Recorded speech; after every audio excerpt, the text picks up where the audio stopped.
नमस्कार, आपके साथ मैं हूं सुरभि तिवारी। आप सभी का बहुत स्वागत है हमारे खास show Girish Pareek talk show में।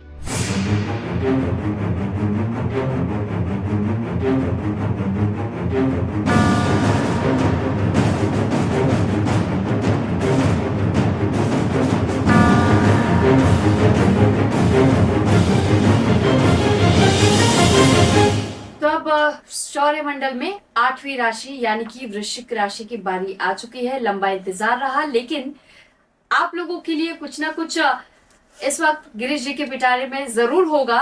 उम्मीद तो यही करते हैं। गिरीश जी, कैसा रहेगा ये समय?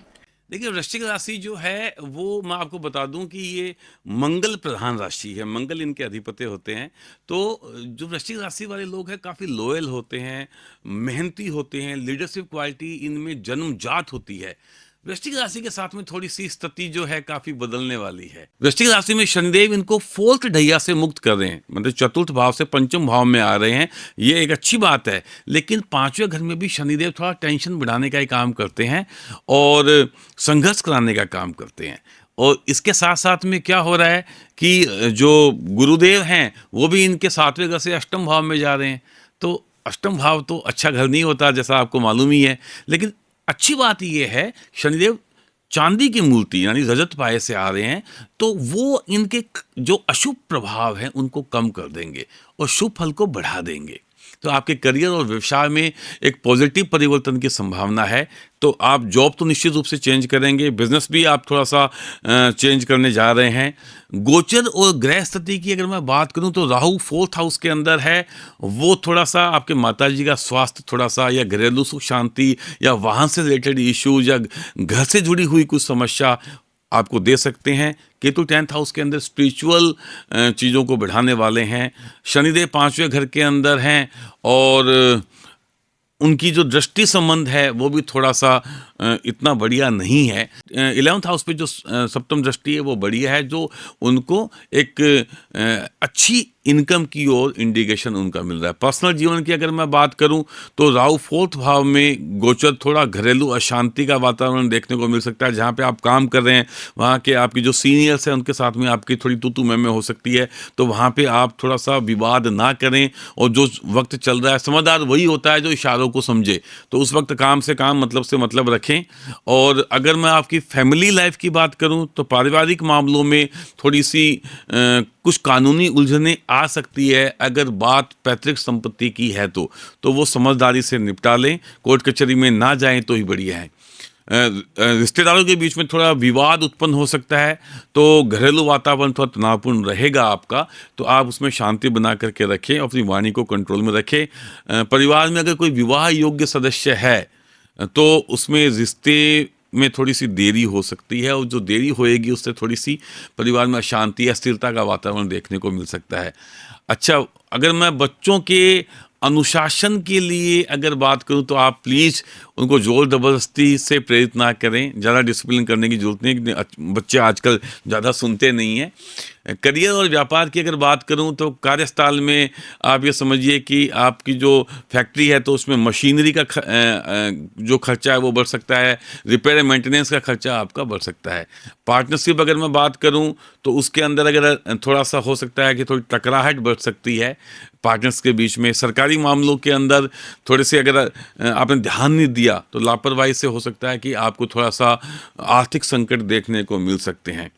टैक्सेशन से जुड़ी हुई थोड़ी सी प्रॉब्लम्स जो हैं वहाँ पे विशेष आपको सावधानी बरतनी है, इसलिए टाइम से अपनी रिटर्न्स वगैरह जमा कराएं, जीएसटी की रिटर्न जमा कराएं, और कोई भी ऐसी वित्तीय अनियमितता वो ना करें, अदरवाइज आपको दिक्कत हो सकती है। और ऐसे कुछ अज्ञात गलतियां होती हैं ना, जो हमें ध्यान ही नहीं होती, लापरवाही में कर देते हैं, तो वो अब आपको तकलीफ दे सकती है। अगर आपकी कोई ऑफिस है, या आपका कोई रेस्टोरेंट है, या आपका कोई बिजनेस प्रेमाइसिस है, तो उसमें थोड़ा सा हो सकता है कि सरकारी कार्रवाई का सामना आपको करना पड़े, और थोड़ी सी दिक्कत गवर्नमेंट की ओर से मेरे को लग रहा है कि मिलेगी। अगर आप स्टूडेंट हैं तो निश्चित रूप से अभी आपको पढ़ाई में ध्यान भटकाना नहीं है, और ख़ास करके दोस्तों के कारण आपका हो सकता है कि काफ़ी हर्जाना पढ़ाई में देखने को मिलेगा। अच्छा, कुछ छात्रों को ये भी हो सकता है कि माँ की खराब सेहत की वजह से और वो उनको पढ़ाई में प्रॉब्लम आए, वो अपना एग्ज़ाम ना दे पाएँ या एग्ज़ाम पे ज़्यादा ध्यान ना दे पाएँ, तो माँ का स्वास्थ्य का भी ध्यान रखना है। इसमें जो विशेष बात ये है कि जो प्राचीन जो हमारे ग्रंथ हैं और जो जैसे महाभारत है, रामायण है, गीता है, उनका अगर आप अध्ययन करेंगे तो ये बहुत बढ़िया आपके लिए एक रेमेडी है और वैसे मेरे को लगता है आपका मन करेगा भी इनको पढ़ने के लिए। अ, आपकी हेल्थ के लिए मैं आपको बता दूं कि गुरु आपके चौथे घर के अंदर दृष्टि डाल रहे हैं और थोड़ा-सा हार्ट बर्न की, सीने में दर्द की समस्या हो सकती है, तो क्योंकि आपका जो गुरुदेव हैं वो 8th हाउस में है, तो स्टमक से रिलेटेड इश्यूज़ तो निश्चित रूप से होएँगे ही। तो बाहर का खाना, तला भुना, ये तो आप छोड़ दीजिए। गॉल ब्लैडर से जुड़ी हुई प्रॉब्लम्स हो सकती हैं, आपको निश्चित रूप से जॉन्डिस हो सकता है, तो इसलिए बाहर के गोलगप्पे ना खाएँ तो आपके लिए ज़्यादा बढ़िया है। वाहन आपको बहुत केयरफुली चलाना है, नहीं तो दुर्घटना हो सकती है, चोट लग सकती है। डायबिटीज़ के रोगियों के लिए आपको अपने डायबिटीज़ को कंट्रोल में करना चाहिए, अदरवाइज़ आपको दिक्कत निश्चित हो सकती है, क्योंकि गुरु आपके 8th हाउस में गए हैं और 8th हाउस के अंदर गुरु जो है वो स्वास्थ्य के लिए ठीक नहीं होते हैं। उसके अलावा जो बाकी के प्लानिट है वो भी बहुत बढ़िया तो नहीं मैं कहूँगा, हालांकि पाया आपका बढ़िया है। नक्षत्रों के हिसाब से अगर मैं बात करूँ तो विशाखा चरण 4, तो अगर आप घर को बदलते हैं, कोई नई संपत्ति खरीद रहे हैं, अगर उसकी कोई योजना बना रहे हैं, तो आप ध्यान रखिए कि कागजी कार्रवाई आपकी पूरी हो, ठीक से जांच कर लेना, नहीं तो हो सकता है कि आपको बहुत कोर्ट कचहरी और चक्कर लगाने पड़ेंगे डिपार्टमेंट के। अनुराधा नक्षत्र की अगर मैं बात करूं, तो जहां पे आप काम करते हैं, स्पेशली अगर आप जॉब में हैं, तो वहां पे थोड़ा सा तालमेल बिठा के रखना पड़ेगा कलीग्स और अपने सीनियर के बीच में, स्पेशली, नहीं तो आपको जो आपके साथ में सहकर्मी हैं उनसे आपको दिक्कत हो सकती है। ज्येष्ठा नक्षत्र की अगर बात करूं, तो आप लगातार डॉक्टर से परामर्श लेते रहेंगे तो आप स्वस्थ रहेंगे, अदरवाइज आपको दिक्कत होगी। आपकी अगर कोई कोर्ट कचहरी या पैतृक संपत्ति से जुड़ी हुई कोई चीज़ें हैं तो उसमें कुछ रुकावटें आ सकती है, उसका ध्यान रखिए। वैदिक उपाय की अगर मैं बात करूं तो देखिए, भगवान काल भैरव की आप पूजा करिए और वो आपके लिए सबसे बढ़िया है।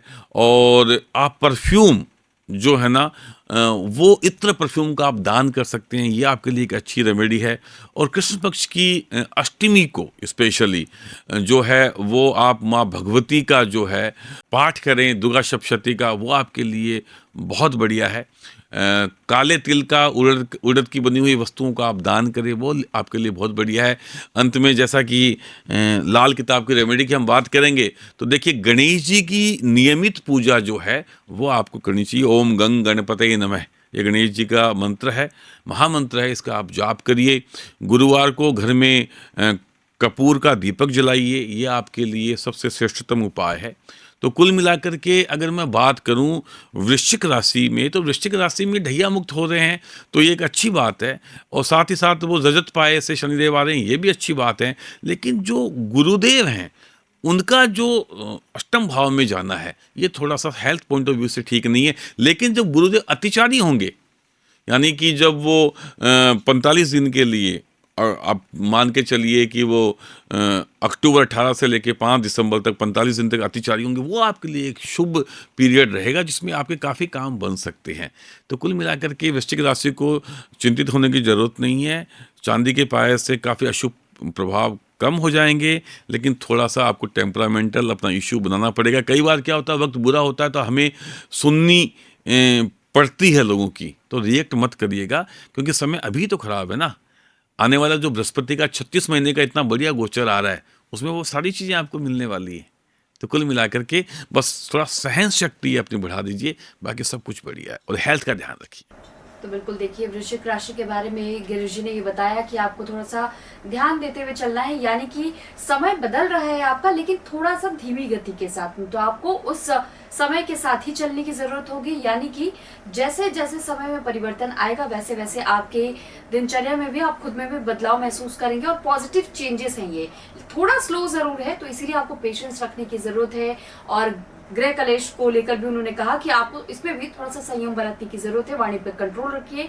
बाकी आपके लिए ओवरऑल समय ठीक ठाक है, यानी कि मिला जुला आपको इस वक्त ये समय दिखाई देने वाला है।